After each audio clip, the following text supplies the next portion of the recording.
Hi viewers, 150 ml milk எடுத்துக்கோங்க. Milk பேனில் ஊற்றிக்கோங்க. இப்போ இது அஸ்வகந்தா பொடி. இப்போ இந்த அஸ்வகந்தா பொடி உங்களுக்கு நல்ல ஸ்ட்ரெஸ் ரிலீவாக பயன்படும். உங்களுக்கு நல்ல மூடு ரிலாக்ஸாக இருக்க சப்போர்ட் பண்ணும்.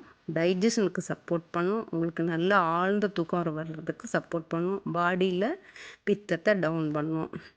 இப்படி மல்டி பர்பஸ் உடையது அஸ்வகந்தா பொடி.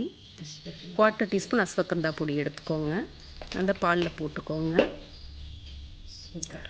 1/2 டீஸ்பூன் சர்க்கரை எடுத்துருக்கேன். உங்களுக்கு வேணால் நீங்கள் நாட்டு சர்க்கரை போட்டுக்கலாம். இன்னும் கொஞ்சம் சர்க்கரை கூடுதலாக வேணும்னாலும் நீங்கள் போட்டுக்கலாம். 1/4 டீஸ்பூன் ஏலக்காய் பொடி போட்டுக்கோங்க. இது நல்லா சுவையை கூட்டி கொடுக்கும். டீக்கு நல்ல மணமாகவும் இருக்கும். இப்போ இதை ஒரு ஸ்பூன் வச்சு நல்லா பாலில் கலக்கிறதுக்கு நல்லா கலக்கி விடுங்க.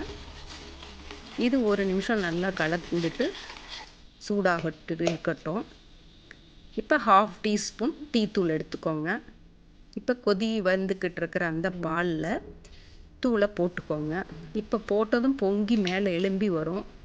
ஸோ அது பொங்கி எழும்பி பாத்திரத்துக்கு மேலே வந்துடாமல் இருக்க இதை ஒரு ஸ்பூன் வச்சு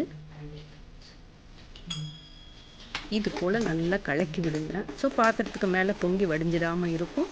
அந்த போட்டிருக்க எல்லா பவுடர்ஸும் நல்லா ஒன்றோட ஒன்று கலக்கிக்கும்.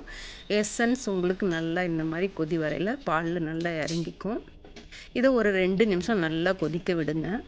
நல்லா இது போல் நல்லா கொதித்து ஒன்றோட ஒன்று கலந்ததுக்கப்புறம் ஒரு வடிகட்டி வச்சு நீங்கள் டம்ளருக்கு இந்த அஸ்வகந்தா டீயை வடிகட்டிக்கோங்க.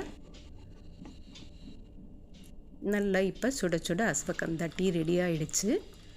இதை ஒரு நாளைக்கு 2 வேளை நீங்கள் தாராளமாக குடிக்கலாம். உங்களுக்கு டைஜஷன், ரிலாக்ஸேஷன் எல்லாத்துக்கும் சப்போர்ட் பண்ணும். போட்டு பாருங்கள்.